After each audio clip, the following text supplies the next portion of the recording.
Hello. Hello, good evening and welcome. I'm John Drummond and I'm your host for the next 60 exciting minutes. Very warm welcome to the TNT Show. You know, it's been another great day for British democracy. Today we learned that the yes vote, according to the pollsters, is close to 60%, and no is running around about 42% or 35%, depending on who you ask, and whether you include don't knows and folks who are not sure what day it is and which poll it is or whatever. Now, the yes movement has reacted immediately to these figures.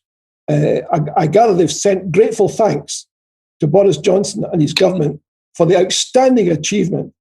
And it would be churlish not to recognise the effort he's put into raising these figures. It's been truly impressive. Thanks for joining us this evening. We have yet another great guest, and I'm really excited that he's able to join us. Tonight, the TNT Show welcomes Alan Bissett, one of our leading playwrights. And we'll be taking your questions live. Because again, TNT, the nation talks. It's your show. Your questions.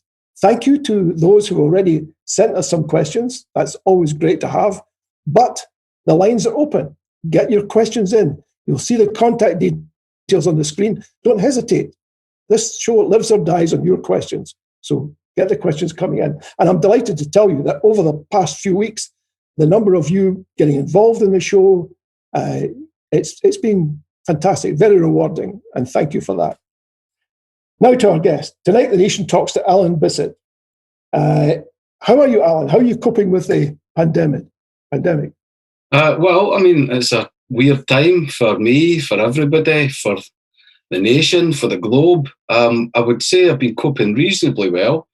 It was difficult over the summer, obviously, because the kids were at home. I've got two very young children, 4 and 2. So they need a lot of attention. There was no childcare. So I couldn't get anything done, couldn't get any writing done, couldn't make headway with anything. For the first time in my life, work-wise, I was completely inactive. But I think that was the case for a lot of people. Yeah. Now they're back in childcare, I'm able to get on with my work. But I've now got a backlog of things that need done, writing projects that never get done over the summer. I'm frantically typing, trying to get these things done. And I've got a lot to say, obviously, because there's a lot going on, as we'll discuss. So overall, I would say I'm well. But, all things considered, I would say. Tell me, Alan, how does a writer, how does a playwright in particular get paid during a pandemic? The theatres are closed. There's no productions happening. How does it work? That is the big issue facing all of us who work in theatre. Theatres are shut, venues are shut. Usually I would be taking my work on tour, a tour of one-woman show called the ŒIRE Monologues, that I can pretty much fit in a suitcase and take onto a bus or a train, go anywhere in Scotland, rock up and do it. That's obviously not the case anymore. So there's a lot of very, very worried conversations between everybody in the theatre industry and the performing arts in general about, is this it? Is this the end? Because even when theatres open again, if they open again, because a lot of them might shut down because they've got no box office revenue, is there going to be anybody left to put on work? Because all the actors and all the writers and all the directors and all the stagehands and all the designers have all had to retrain, on the instructions of the Chancellor. We've been told that no more help is coming and we all need to retrain. So who knows what the future of that industry is going to look like? So I'm not going to kid on that I'm not very, very worried about my financial future or my financial present, even for that matter. Yeah. I'm well aware that a lot of people have got things a lot worse than me, so I didn't feel like complaining too much about that. But things are very, very uncertain, that's for sure. Yeah.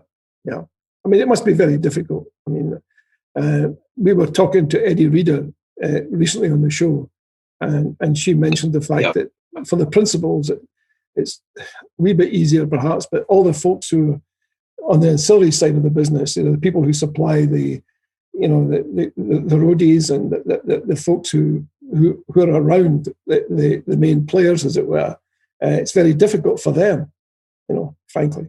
Yeah. Well, it's difficult for everybody. If you're a musician or a dancer or a comedian or a singer or a performer or an actor, anything that involves an audience, a DJ, it could be game over. I mean, it really could be. I'm having to now be very, very creative about what I can do that could possibly bring in income. And I've got a few ideas, but none of them are surefire hits. You never know what's going to land and what isn't. I mean, I can still write. Nothing can stop me writing. And while I can still write, there's still at least potential for me to do something. So I've got a novella coming out around about Christmas time, a short novel, which is my first piece of extended prose in about 10 years. I've not published a novel in 10 years. So hopefully that's a future for me, that I can go back to writing novels, and I've missed writing novels. Yeah. So we'll see how that does. Give us a scoop. What's it going to be called? It's called Lazy Susan. Lazy Susan. It's basically a novella. Do you remember those books that we used to get when we were younger, where you get to choose your own adventure? So if you want to go to page 30 to fight the big dragon, you do that, or you can go to page 56 to run away, and you have all different narrative paths that you can go down. Like that, but for grown-ups. Because nobody's ever done that before, and I thought, actually, that's a narrative form that's never been explored. Kids are used to that form, or certainly my generation was, but I've never seen it for an adult book. So I'm going to do that and have some fun with it. I'm also doing online house parties, because I love dancing, and I really miss dancing. I really miss going out clubbing. So I'm doing Alan Bissett's house party, where I DJ the whole night. Basically put on some upbeat, positive music that hopefully everybody knows. And you get the disco lights on in your living room, get dressed up a wee bit, and we all just dance. So that's been a lot of fun. I've been really enjoying that. You're all welcome. Yeah. Well, so how do people get to your house party? Do they go to your website?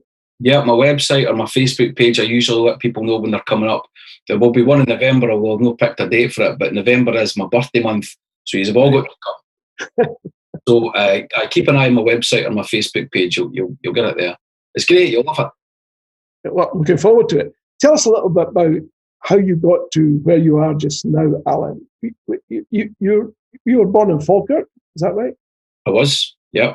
Born in Falkirk, went to university at Stirling, and while I was at university, I wrote my first novel, which was called Boy Racers, which was about a lot of my teenage experiences growing up in Falkirk. That took off, allowed me to write further novels, so I published 4 novels. Then I started writing plays, so I've been doing plays pretty much for the last 10 years or so.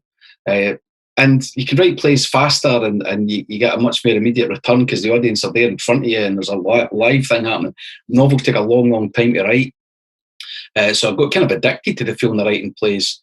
And then the referendum happened. So between 2012 and 2014, I pretty much devoted myself to trying to secure independence for Scotland. That didn't happen, but, as the song goes, it's not over, not over, not over yet. Like, There you are. Hey. There we are. It's all happening. It's all happening.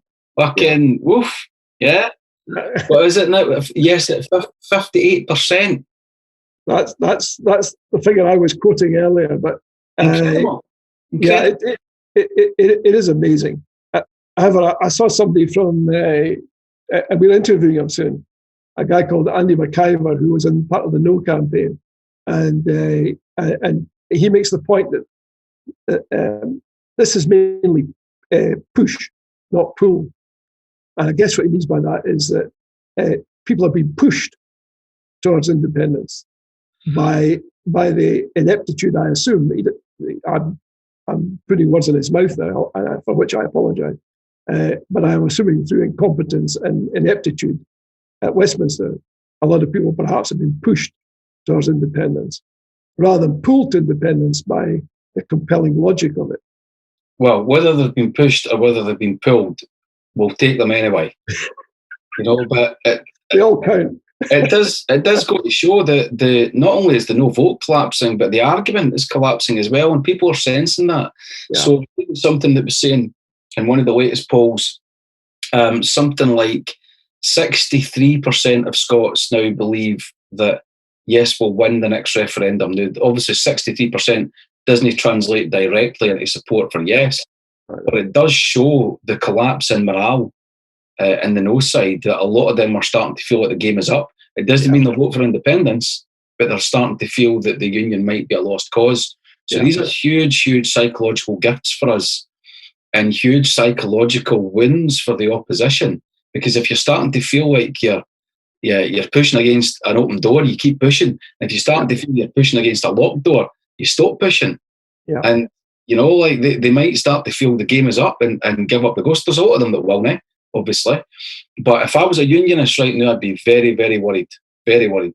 Well, the two things that happened that I think are significant, perhaps.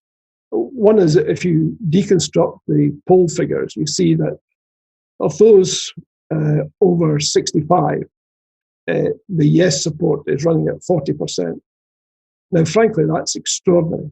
It's truly extraordinary, because that was the most resistant part of the whole electorate. I remember. I know. They consume broadcast media almost exclusively.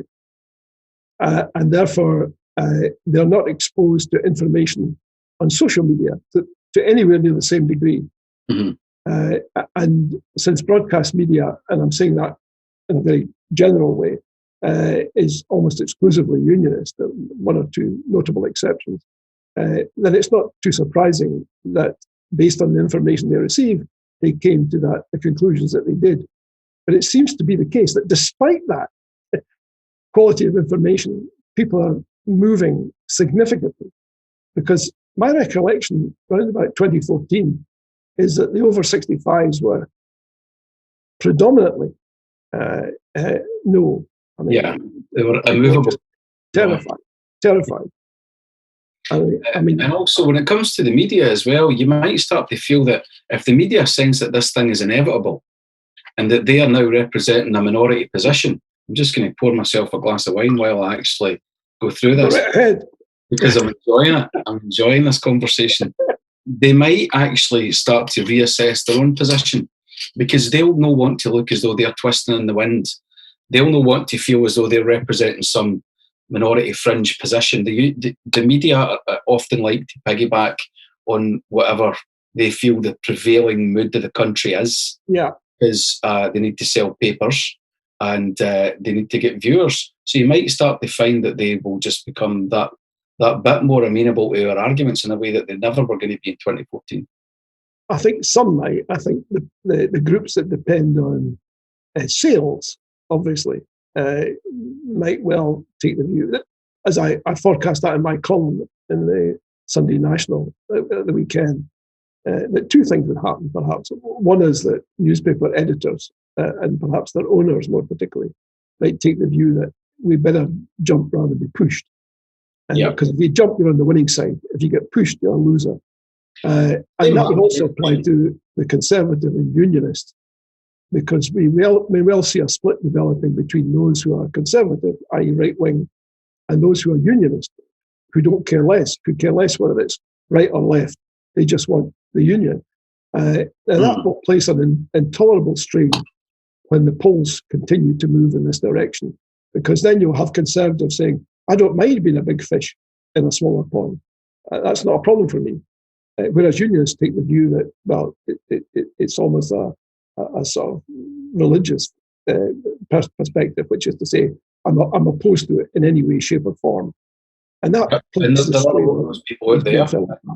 There's the diehards still exist and will probably never go away. There's probably at least a good maybe 40% of Scots who will never vote for independence under any circumstances, but that still leaves the rest of the 60% open to us. And you notice it with devolution, like, the argument in the 70s against devolution was quite fierce, but by the time you got to the late 90s, I think a lot of Scots had just sort of given themselves up to the idea. The media had, even the Conservatives had, they'd opposed it, but they got on board with it because they realised which way the wind was blowing. So there's still, it's not a done deal by any means, but at the same time, we'd be starting off another campaign from an incredible platform that we couldn't even have dreamed about in 2014. Yeah. So there's definitely a lot to make us feel very positive. There's also another side there, which we might get onto, which are the difficulties that we're facing just now, and they are real and significant. Well, let's move on to some of the questions. We've had it solved. We're 15 minutes in. I haven't taken any questions. having told the whole world that we welcome questions. So let's get on with it. Somebody describing themselves as Kevin Campervan Man says, Alan is a great talker. I've seen him speak before, very passionate. Well, that's more of a comment than a question. Well, that's nice to hear. Stephen Kelly on Facebook is saying, what do you think Nicola will do if Westminster threatens to close down Holyrood? Well, I mean, now we're getting into it, because now we get to the question of Westminster's intransigence, because they realise that they will lose another referendum. So the only tactic they've got now is to say, Scotland voted no, you're part of the union. You know, you said it was once in a generation, and we know how disingenuous an argument that is, but nonetheless, that's the argument they put forward. You're not getting another referendum, basically. That's all they've got left. Now, that is also part of the point that we are making, that we now have to ask permission to basically make our own decisions in any sense. Yeah. You know, it's the devolution in a lot of ways is an illusion that actually we were always within Westminster's control and still are. And the whole point about the no vote was that it gives them a license to do whatever the hell they like to us, as they're doing just now with the rollback and devolution.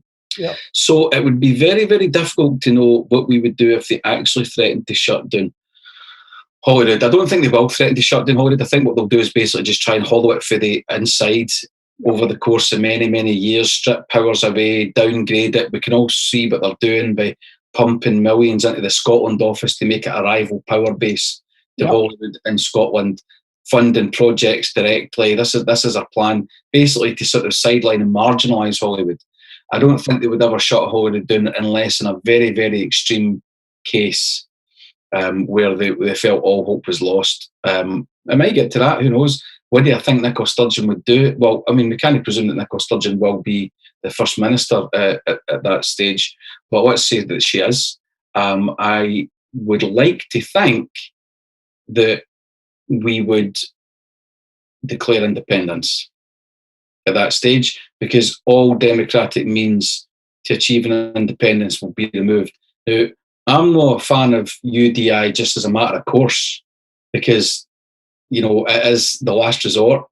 But if all democratic means have been removed and that the majority of Scots are on our side, then it would be the only available route. Who knows? They might try and goad us into that, because if they goad us into that, then they'll feel like they're facing a situation that requires extreme measures. But I would like to think we'll not get to that stage. Okay, let's just examine the earlier point you made there, because somebody has written to us saying that even though you don't have the title officially, you ought to be known as the Great Seer of Scotland, because so much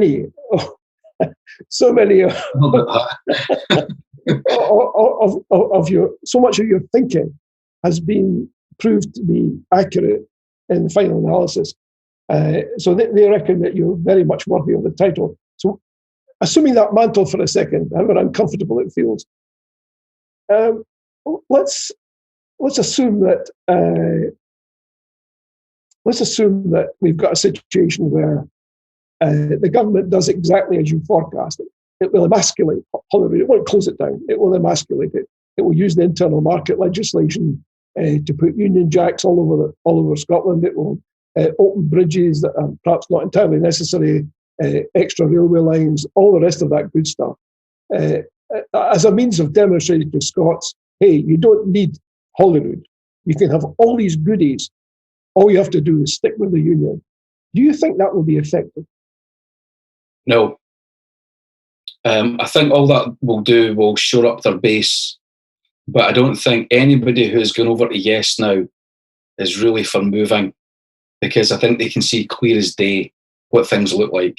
And I always felt that during the independence referendum that it would take a no vote in order for a lot of Scots to realise the consequences of voting no. They would have to see what happens when they vote no in order to realise what a mistake it was. Yeah. Now, I can just about understand a lot of Scots feeling that at that time there were, too many unanswered questions, blah, blah, blah. That was an easy pitch for the no campaign to people, because the very nature of the future, the nature of any political decision is uncertainty. That's why it's the future, because we can't see what it looks like. So that was an easy sell to people. But what is an easy pitch for us now and in any future referendum is to say, well, look, here's what was promised if we voted no. Here's what happened. You know, you can show them the timeline, clear as day, and people can see what the consequences of voting no are.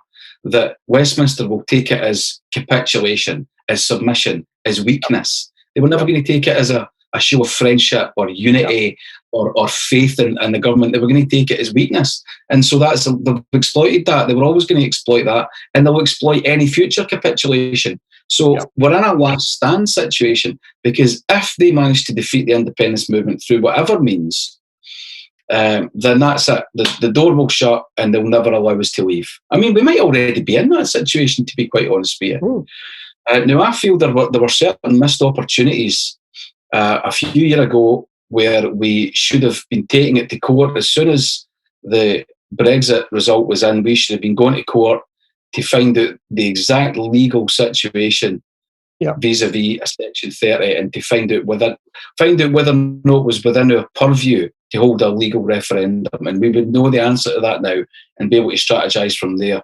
I also think it was a mistake for the Scottish Government when Theresa May needed support to push through her withdrawal bill. We should have given her that support, because it was never within our rights to deny England its vote. England voted for Brexit. We have to respect that. All right, we're trapped with them, and you know, we're chained to them as they plummet. But what we should have said was, Scotland voted to stay in Europe. England and Wales have voted to leave.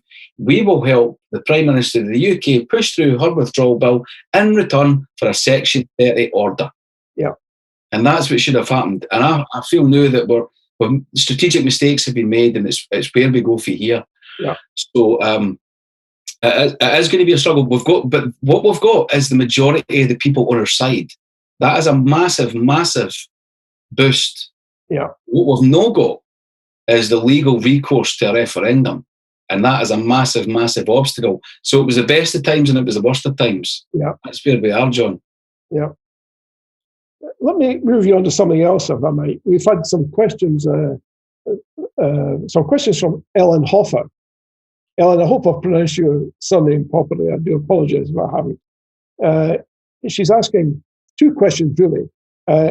What does Alan think of the clear lack of progress on independence, given the no-deal Brexit, with the Scottish Government repeatedly promised it wouldn't allow Scotland to be dragged out of the EU, and it looks like as if that's going to happen before the end of the year? Well, I mean, I think, to be honest, I've just answered that question. In terms of what Sturgeon promised would happen and what has actually happened, there is a huge disparity there. And I know she's in a very difficult position, because Alex Salmond never had to deal with Brexit. Alex Salmond never had to deal with the coronavirus. Alex Salmond actually, in a lot of ways, had the perfect conditions, because he had an agreement for the UK government, and it was simply a matter of making the case to the people of Scotland. Alex Salmond never managed to get support for independence above 46 or 47%. Well, actually, to be fair, I think it probably did reach over 50%. In the days close to the referendum, I think we probably were ahead. And then they threw fire as in lightning bolts for the sky and promised that the world would cave in, and that was enough to make people scurry back over the line. Yeah. However, I also think Sturgeon has made strategic mistakes that you could see. I'm sitting here as an armchair football manager, and I could see that was, I've not got her political experience, but I could see that, stop Brexit was absolutely the wrong strategy for the Scottish Government to be taking. What they should have been doing at that point was pursuing independence. Well, stopping Brexit, we wasted 2 years pursuing that strategy. It was, why should we be stopping Brexit when it had been voted for democratically by the people of England? That's no fair, actually. Mm-hmm. So I think I've answered that question, but to come back to what somebody was asking earlier about what I think is coming for us down the line. I don't think there's any Conservative government that's ever going to grant us a Section 30 order. I think that's a lost cause. I think we need to get it to court as soon as possible, get an answer for the Supreme Court before Boris Johnson and Dominic Cummings can rip the structure apart and basically stuff the Supreme Court with Brexit and Tory-friendly judges. So we need to do that as a matter of priority. I think we need to be building support. That's underway at present with Martin Keating's. Yes, but the Scottish Government are not supporting that. That's true. Why is the Scottish Government not supporting that? And also, Sturgeon has come out and said that the only legal way that Scotland should be even allowed to achieve its independence is through a Section 30 order. I understand that's the ideal way. But when she starts saying things like all other ways would be illegitimate, she's tying her hands. What she's just done there is the equivalent of what Salmon did back in the referendum where he used the phrase once in a generation. I understand that it's just a phrase that people use to describe an important opportunity. But nonetheless, that was a strategic error using that phrase. And Sturgeon saying that other routes to achieve independence than a Section 30 order would be illegitimate. They're going to quote that back at us when we try and pursue these routes. Well, Sturgeon said that's illegitimate. So, I think Sturgeon has got a great many strengths. Communication is one of them. But I don't think in terms of finding a path towards independence or a referendum, she's shown that do you know what? I'm trying not to be too hard on anybody in the independence movement. One of the things that frustrates me a wee bit has happened over the last few years is that everybody in the independence movement is now expending so much energy fighting everybody else in the independence movement. It's a fucking joke. Yeah. You know what I mean? Everybody, there's so much anger at every other faction, all these factions that are out to destroy each other. Yep. Now, maybe we had it sweet during the first referendum because none of these factions had ever worked with each other before. Some of them were completely new to politics. Nobody knew anybody. We had a deadline. We had a clear goal. So that provided a glue that bonded everybody together. And for the last few years, it's been nothing. Everybody thinks that they own the movement and that all these other people are imposters. Everybody. And I'm sick of it. So I'm trying not to go down that road. I think it's fair to talk about mistakes that have been made. But I'm trying not to be too hard on Sturgeon because she's got a very, very difficult job, a very, very difficult time, and she's facing challenges that our predecessors never faced. Yeah. Is that all right to summarise it that way? Yeah, absolutely. To come back to what I was saying earlier, I don't think any Conservative government is going to grant us a Section 30 order. I think our only hope with that route is a Labour government. Yeah. I think it's possible that a Labour government might, and I stress the word might, but I think we should be looking at other means for securing independence other than a Section 30, because I think ultimately it's going to be a dead end. Yeah. Sorry, that was a big monologue there. I do apologise. It was very helpful. I mean, it really is, because essentially what you're doing is you're expressing the views of lots and lots of people here. I'm frustrated. And that's what writers do. That's the gift that you have that other people might not have. There is a great irony here. One is that it was a Conservative government that supplied the first Section 30. And the logic seems to be the only reason they agreed is because they knew in advance they would win. But my word, at the end of the day, as you said earlier, it was a close-run thing. Yes. If it hadn't been for a vow that was thrown in at the very last minute, I suspect it would be extremely marginal. The thought I had listening to you is what you were saying was very reminiscent. If you look at the history of independence movements across the centuries and across the world, and the one that particularly came to mind as you spoke was the United States, because here you had a bunch of people who, for various reasons, some very diverse reasons, wanted to sever the connection with the crown. 30% felt that was just heinous. It was beyond the pale. It couldn't be countenanced. There were a whole bunch of reasons why it couldn't be countenanced. There was a 30% of those who became known as patriots who decided, yes, they wanted a different system. But they didn't agree amongst themselves. I mean, Alexander Hamilton didn't agree with Jefferson. They didn't agree with Madison. Madison didn't agree with Washington. Washington didn't agree with anybody, particularly when his teeth were hurting him. There was all this going on the whole time. Plus, in addition, they were fighting a war, but they were still fighting amongst themselves. In fact, so bad was the fighting that Alexander Hamilton eventually lost his life in a duel because he couldn't agree with folks. So it's not unusual for independence movements to have all sorts of different elements. But I thought your point was really valid, which is that when you have a specific deadline as well as a goal, then you can get people to coalesce, it seems to me, around with a clearer focus. Until you get that point, people have huge energy, and therefore it gets dispelled in all sorts of different ways, with all sorts of different people and all sorts of different groups. I think it's more about human nature than it is about Scottish independence, perhaps. Maybe the nature of politics. And the nature of politics, yeah. It's all about choices. In any political movement, you only have to look at the history of feminism or the history of the civil rights movement in America or the history of independence movements or, gay liberation, whatever. There's always ideological differences and factions, and they all end up turning on each other.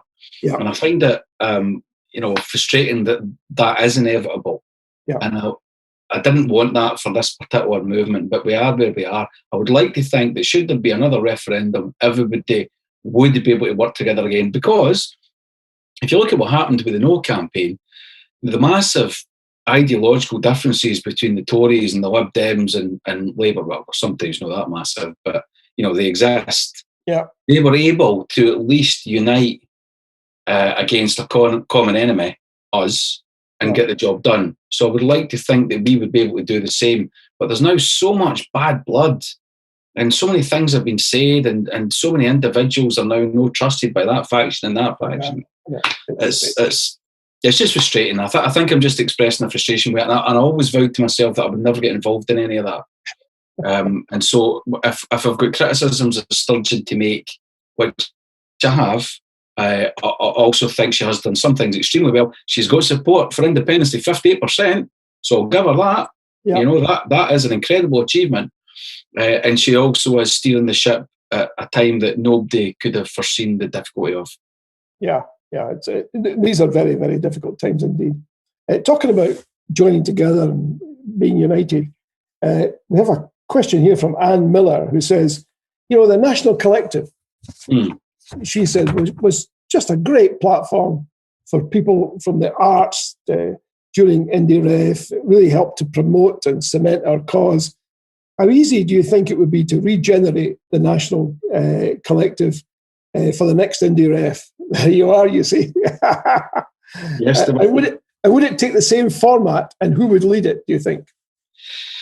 Well, I mean, I loved National Collective. I was very pleased to be involved in it. I mean, I was never involved in an organisational capacity. I sort of lent them my name and my support and sometimes get involved in their initiatives. But it was actually a group of young people who never get the credit, a whole bunch of people who did loads of work behind the scenes, and it was the celebrity names that got all the attention. But they did amazing things. I mean, that there is a T-shirt from Yestival. Now, Yestival toured like 50 different towns and cities in Scotland, right? In something like 50 days. Stunning achievement. And basically saying to people in very, very small places as well as the big cities, look, we can have an opportunity here to recreate the world. This is a creative act. Scottish independence is a creative act, and that's why so many artists are in favour of it. And they made some wonderful things. So there's this as well, this book that everybody's forgotten about. It's called Inspired by Independence. Beautifully designed book as an artifact. And if you look at some of the names that are in it, right, I'm going to even just like randomly open the page. Look at these beautiful pictures. Yeah. And you've got people like James Kelman in there. You've got folk like Loki. You've got all sorts of people who are basically setting out their stall. Angus McNichol, you've got just, I mean, see, this one day, look at that handsome bastard. Feet up. in his West End flat. Just for a minute there, I thought that was Martin Compston. Well, what it is a younger and thinner me. That's what it is.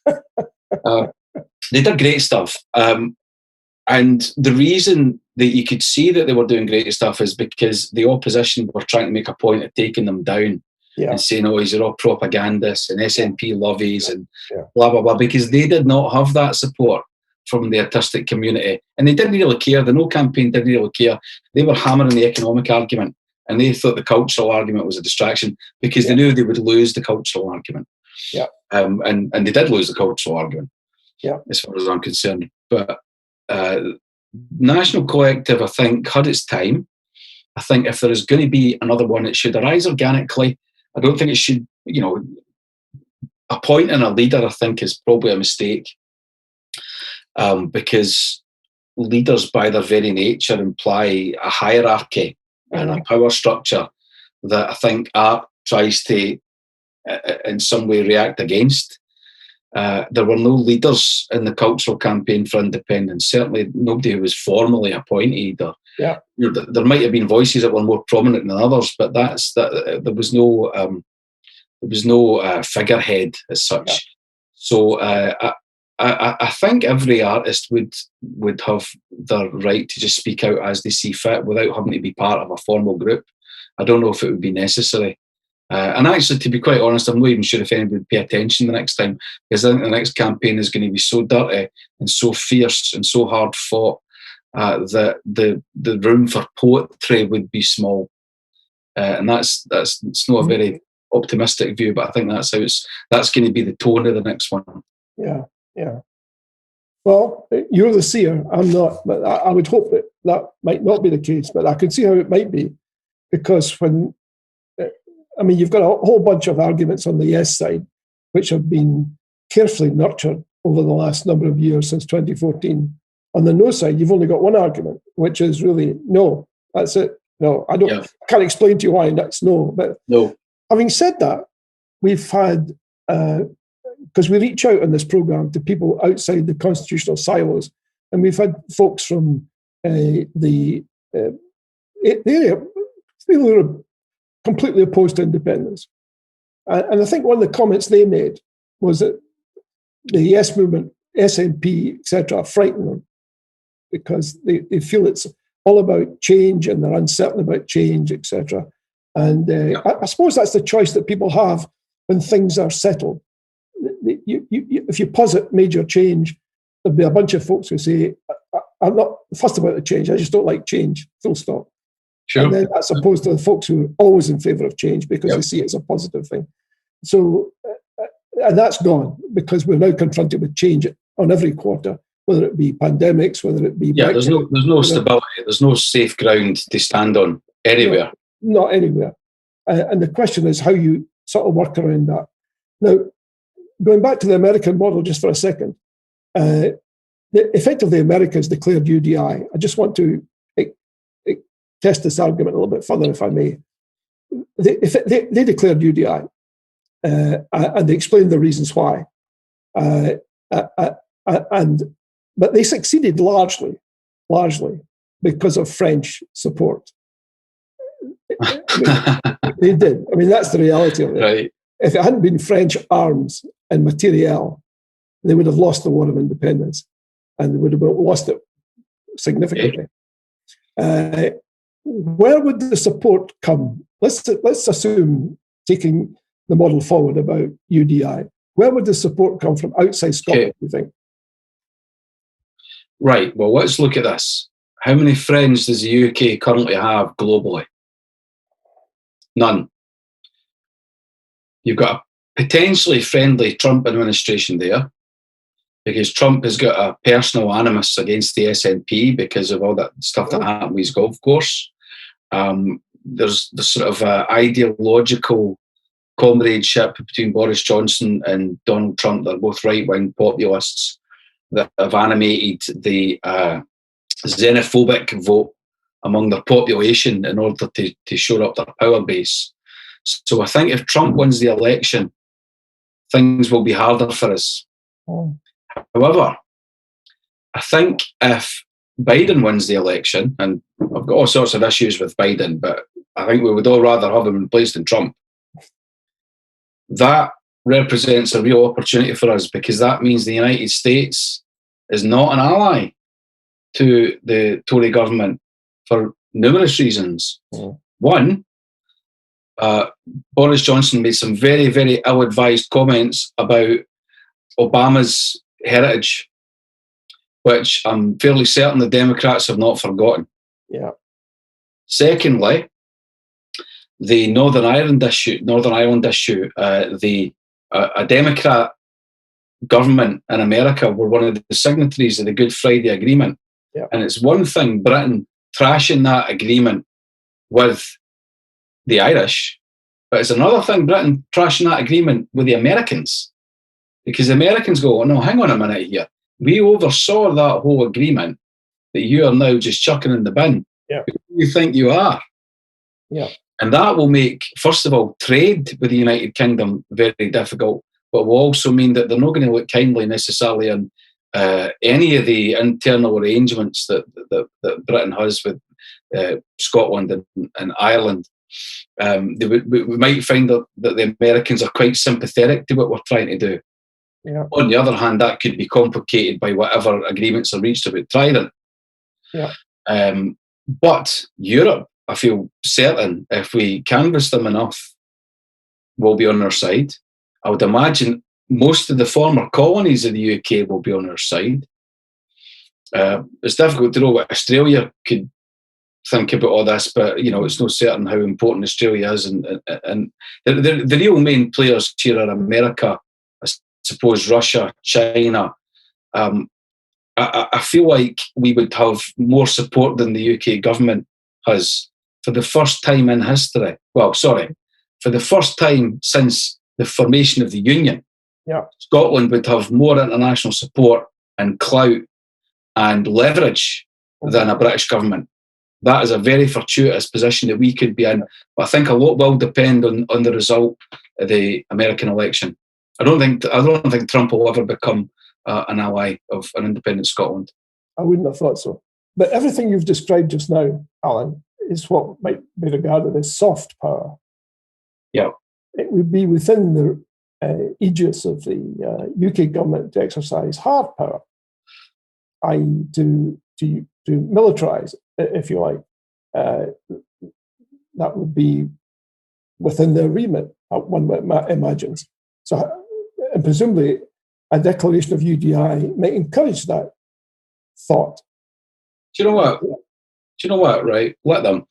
As long as we refrain from violence of any kind, as long as the independence movement never resorts to violence, because I think once you do that, that's what they're looking for. I mean, that's really what the Spanish were trying to goad the Catalans into, and always have a violent reaction so that they can feel justified in their oppression, so they can brand you a terrorist, and so that they feel justified in violent repression. As long as the independence movement never ever retorts to violence, we will eventually win the argument, because in the eyes of the world, a violent repression of a peaceful movement eventually is untenable. Eventually. You play the long game. You don't play their game. And you only have to look at what happened on the island of Ireland to realise that a violent reaction leads to decades and decades of bloodshed and recrimination and all sorts of obstacles in the way of peace. So, even if they send the tanks in, stand back, let them. You know what I mean? Welcome the soldiers. Be kind. And ultimately they'll see that this is a lost cause. And, we now have every aspect of the momentum that we could possibly need on our side. And you only retort to violence if you feel that you have to, in order to force the opposition to bend to your will. Okay. That's the only reason violent political action exists. If you feel that you have the arguments, the moral arguments, and the support of the population, all you need to do is stand back and wait for the enemy to realise their mistakes. The arrogance of the UK government, the British arrogance will always be our best friend, because they are so arrogant and so deluded and so certain of themselves that they will continue to make the same strategic mistakes that they have made in the last 10 years. See if they, after having won the referendum, right, they had a moment to end this, when they could have said, Scotland, you've shown faith in Britain, here's all these new powers that we promised you, you know, we're going to keep you consulted on everything we do, you know, you're a valued member of the union, don't listen to the nationalists. But they were never going to do that, because that's not how Britain works. Britain's about pure naked power. So as soon as they got the no vote in, blam, they shut the trap, and everybody can see them doing it. So, you know what, just let's sit back and keep watching them fuck it up. That's what I'm enjoying at the moment. That's why support for yes is at 58%, because the opposition are idiots. Yeah. I think there are some unionists that might well agree with you, frankly. Here's a question that's come from Charles Smith. We've had loads of questions, by the way, but several of them bear upon answers you've already given us. But Charles Smith on YouTube is saying, how could the cultural sector help combat foreknown mainstream media ignorance and bias? Well, the cultural sector has always done that just by creating culture. The whole point of art, poetry, music, drama, theatre, whatever, is to help people think in different ways and feel things that they wouldn't feel through conventional means, because we're all trained by the media to think in certain ways. So all you need to do is create art and make sure people get to experience it. Mm. That's what we can do. That's what we did in 2014. Yeah. It's a bit tougher now, though, because of the pandemic restrictions. That's true. Do you have any thoughts on how that might be done? Well, the only means now available is the internet, you know, because we can't go on a stage. You know, you can rock up in people's villages, but at the end of the day, people have still got to be 2 meters apart, and large crowds are discouraged. So the internet is what we've got left. I mean, this is why I've been doing the Zoom clubs, really, is to try and generate connections with people that I can't see physically, and to try and put positivity out there into the world and remind each other that, you know, if you're experiencing the same song and the same music that everybody's enjoying, we can still see each other, that is a positive human connection. You know, I would rather that was happening in real life, but it's not. The internet is still, I mean, here's you and I, John, having this conversation. Whereas if this had happened in 2014, I would probably have to go to where you are. I'd have to travel there to go there and leave my family. Now, at the moment, all I've just done is shut the door. When I open the door again, my kids are sleeping in the bedroom. I'm going to go downstairs and probably have to clean the kitchen. Whereas if we were to do this in 2014, I travelled all over Scotland to do things like this in 2014. Yeah. So there are certain advantages in the new online world that we've discovered, because we can do things quickly and easily. Yeah. But there are obvious disadvantages as well. You can't get groups of people together in the same way and feel. I mean, there's something about those rallies that happened in 2012, and I think 2012 was maybe the first one in Princess Street Gardens, and then in Calton Hill in 2013. And those marches that have been happening in the last few years, where you feel the immense physical power, and you look around and you go, look at all of these people that feel the same way that I do. You know, the advantage of that for morale can't be underestimated. See the people that have been organising these marches, they have kept, and follow yourself and people like Kevin Gibney behind the scenes who's making this happen at Independence Live, they have kept the Yes movement alive. After the result in 2014, they have kept it going. So I take my hat off to you. Sorry, John, I'm keen on that. That's why we have guests. Nobody wants to hear from me. Mate, jump in. They want to hear from the guest. Well, I'm going to sit back now. No, there won't be time to sit back, because we got loads of stuff coming in. I bet you that was you getting a text from Kevin saying, "Go to the questions." No, well, yeah, he always does that though, because we have to strike a balance here. Of course, the time we've got, we've only got 10 minutes, and actually hearing from the guest. Okay.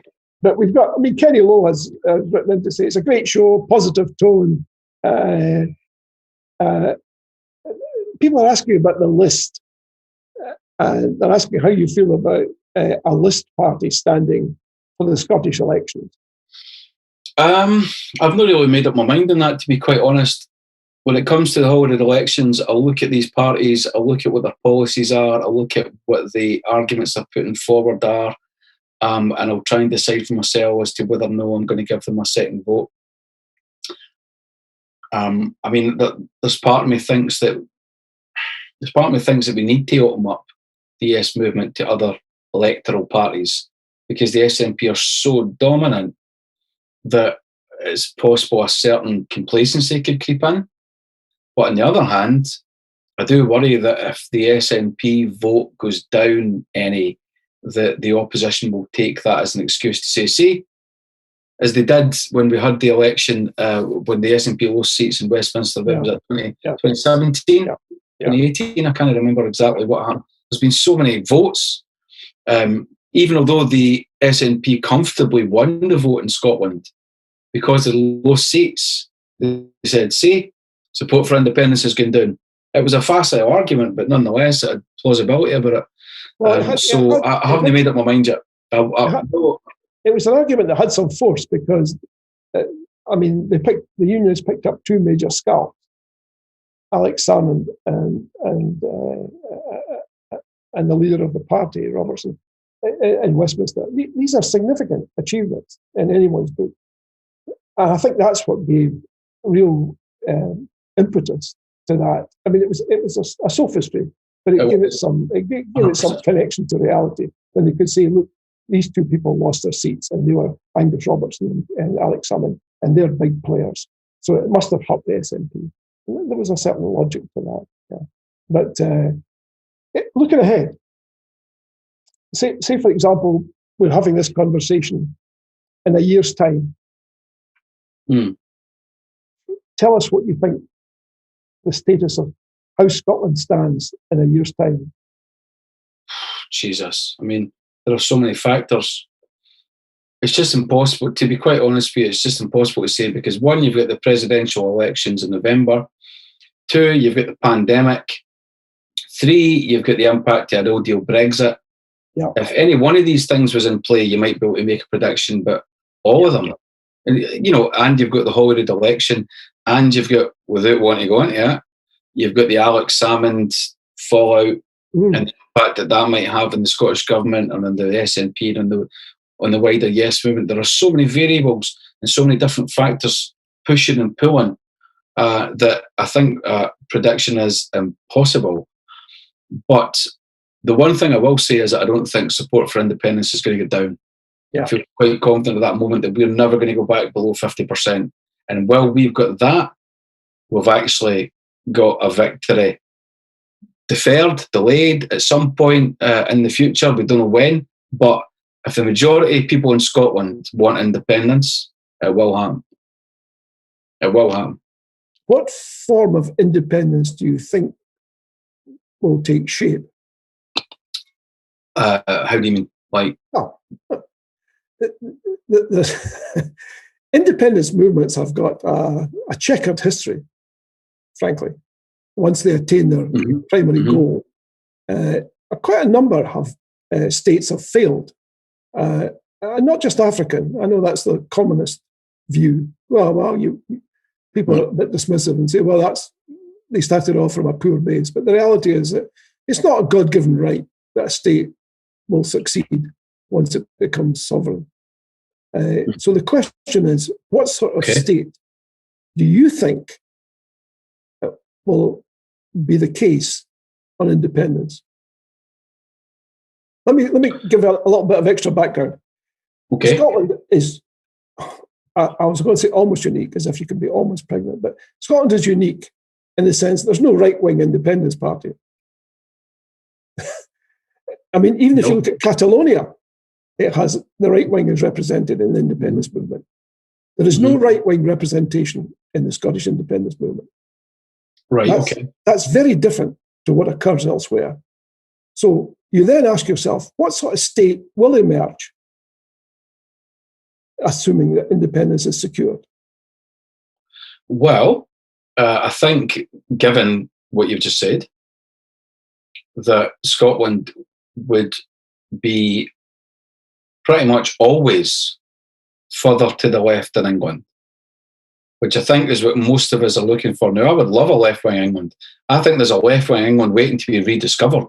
I think there's a radical English history that has always existed that has been defeated, essentially, that stretches way back from the Chartists and the Levellers right up to the miners' strike.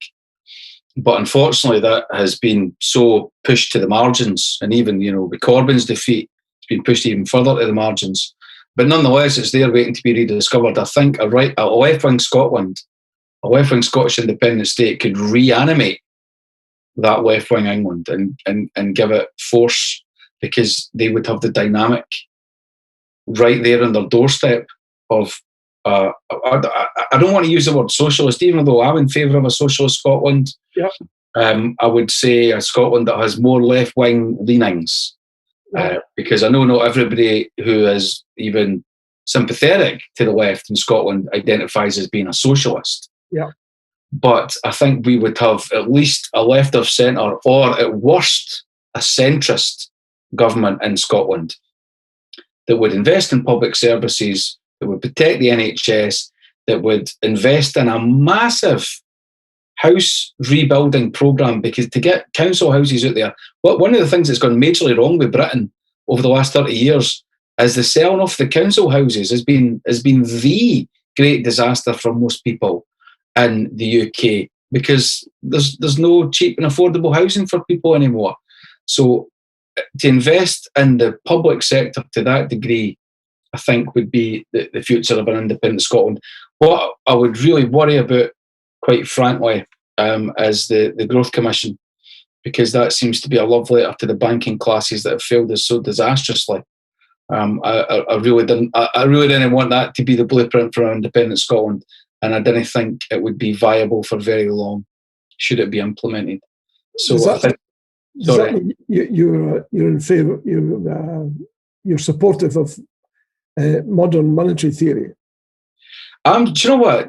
Go look at Commonweal. See the work that Commonweal have been doing. Commonweal have been doing incredible work for the last 5 years in the margins, continually petitioning the Scottish Government to look at this work that they've been doing, that the Scottish Government should have been doing and haven't been doing, because they're allowing the banking class to drop the blueprint for independent Scotland. I mean, they've been learning nothing for 2008. So go to Commonweal and look at their programme for independent Scotland. That's what it should look like. To give you a very quick answer, John, in the last few minutes of the show, that's what it should look like. Okay. Well, there you are, folks. As Alan has kindly reminded us, we're coming near the end. I didn't want to. I know. But we've just got there. Otherwise, Kevin is going to go crazy and say, come on, guys, you're overstepping the mark. But and I don't want to do... No. Well, actually, my partner wants her laptop back, so probably exactly. Can't. Yeah. There'll be a whole bunch of people in the audience who are saying I would go all night.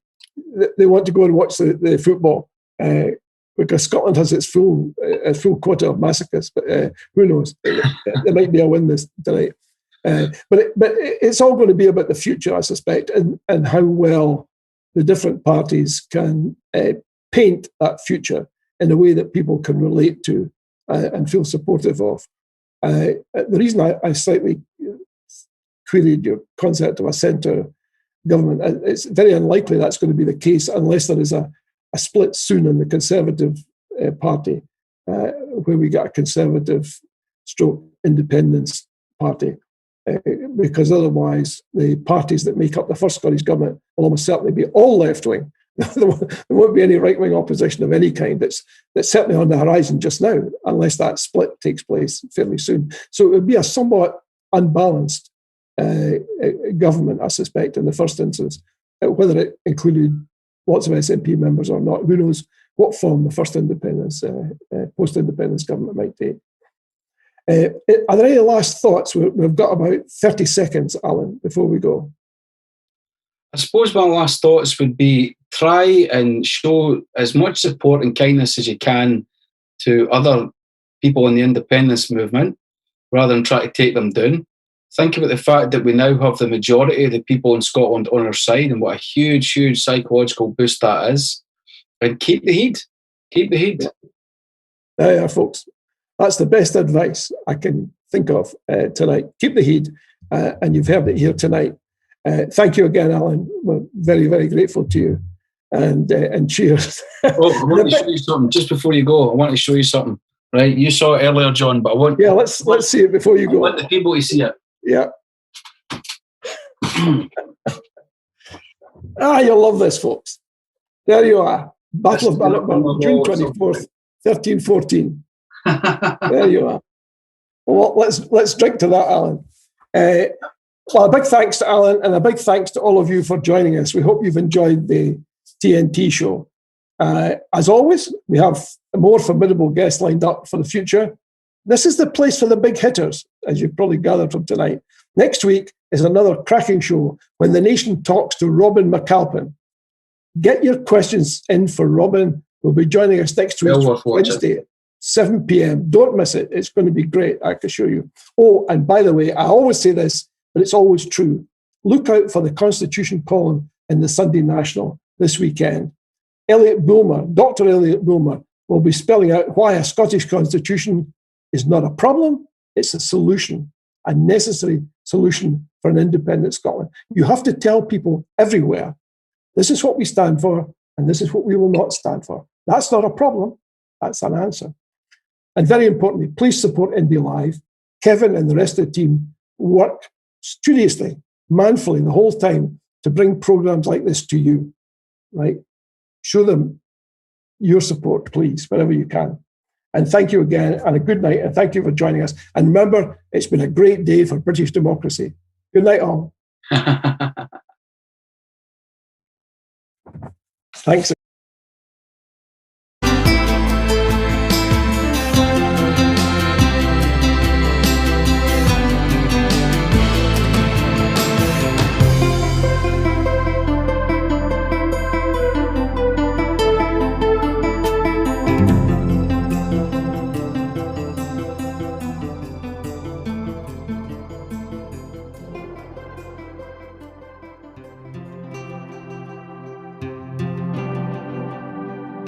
What's On guide to live stream events and shows is now available. You can find the guide on the web at independencelive.net, on multiple Facebook pages, or go direct with the web link tvl.ink/What's On Guide.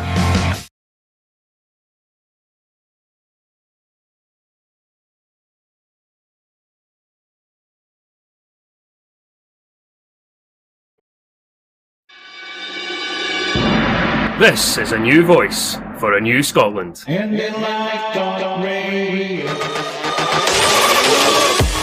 know you're busy people, so most of our shows are also on demand on our Scottish Independence podcast channel, available wherever you get your podcasts. You'll see what a great variety of shows we have. There's something for everyone. Our newest on-demand platform is IndyLive Radio's YouTube channel.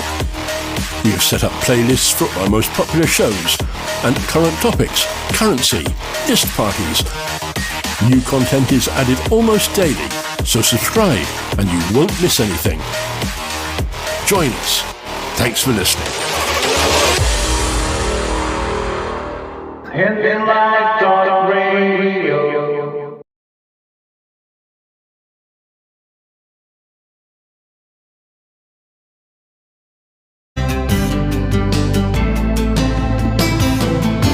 What's On guide to live stream events and shows is now available.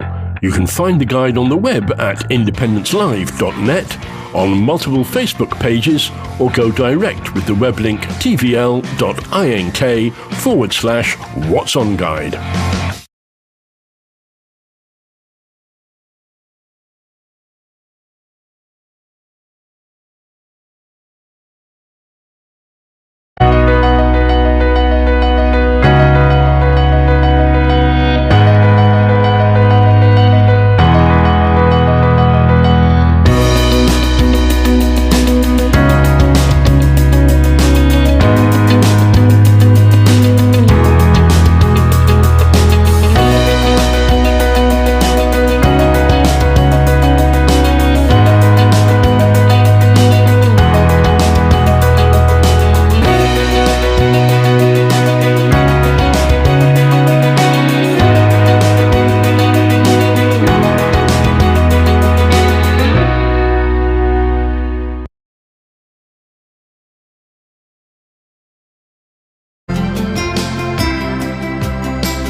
you can watch this again, you can be part of it.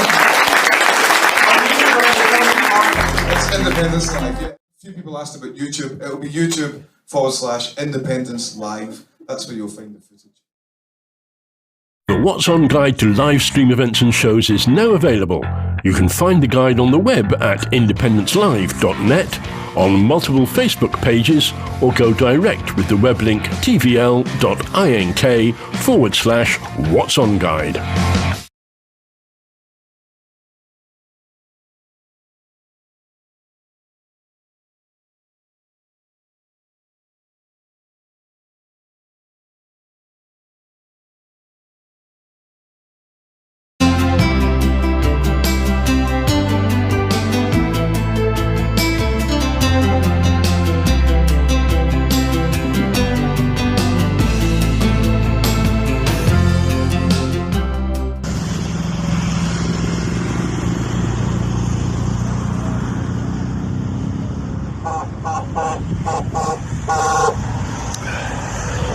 Here we are, it's the Yackin Bridge where we started the first 500 miles. In front of that beast there. This is where it all started. We're now on day 4 and we're heading towards Portree.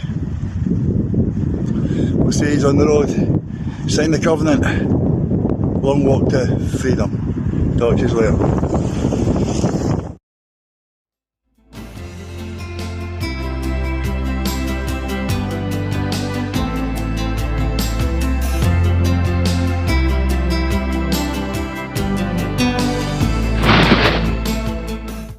Hi there, I'm Cliff.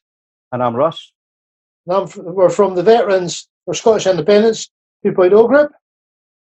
And we're just invading your privacy today to let you know that we will be very shortly pushing a programme out on live stream to do with the veterans, their needs as it will be during an independent campaign. The next independence campaign, and indeed in an independent Scotland.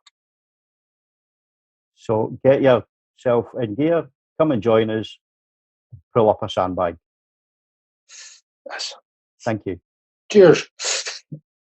Wherever you stand, get the fresh view of what's happening in Scotland with iScot.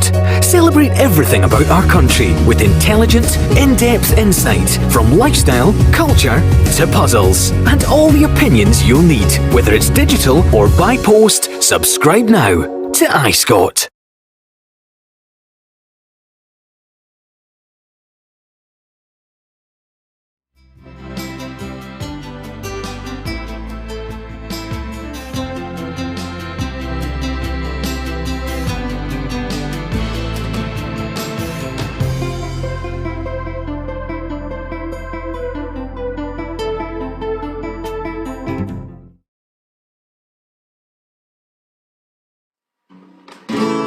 It's a song I wrote about 5 minutes ago called Carpe Diem, Hope Over Fear.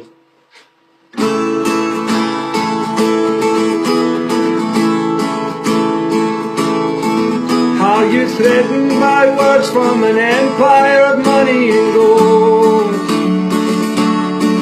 Will you trade in your country's potential for the lies you've been sold?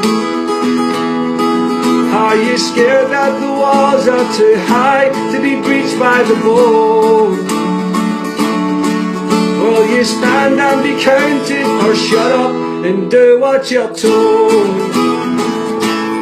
Hope over fear, don't be afraid. Tell Westminster Tories that Scotland's no longer your slave. Carpe diem, will you seize the day? Rip the chains from the unicorn, Scotland's no longer your slave. Let the TV man call you a nationalist for rejecting the lies. Are the words of the few off the bob, cause they wear shirts and ties? When they tell you that Scotland's no great, are you really surprised? Will you you stand and be counted for something that money can't buy? Hope over fear, don't be afraid. Tell Westminster Tories that Scotland's no longer your slave. Carpe diem, will you seize the day? Rip the chains from the unicorn, Scotland's no longer your slave.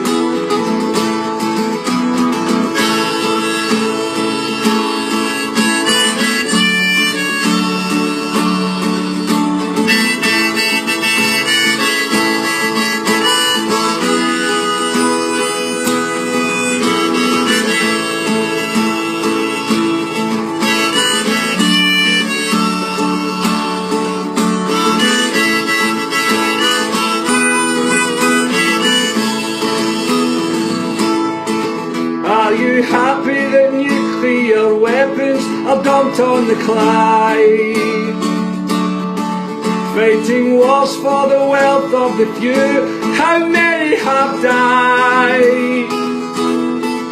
You can bury my bones, but the truth of it can't be denied. Will you stand and be counted, 'cause I'll be there stood by your side. Hope over fear, don't be afraid. Tell Westminster Tories that Scotland's no longer your slave. Carpe diem, will you seize the day? Rip the chains from the unicorn, Scotland's no longer your slave. Will the media tell you that England don't want you to go? And the taxpayer-funded MPs tell you just tell them no. No! But in Manchester, Nottingham, Sheffield, they already know that we're fighting for them, and it's only the start of the show. Ha ha! Hope over fear, don't be afraid. Tell Westminster Tories that Scotland's no longer your slave. Carpe diem, my friend, will you seize the day? Rip the chains from the unicorn, Scotland's no longer your slave. Vote yes for a future. Hope over fear.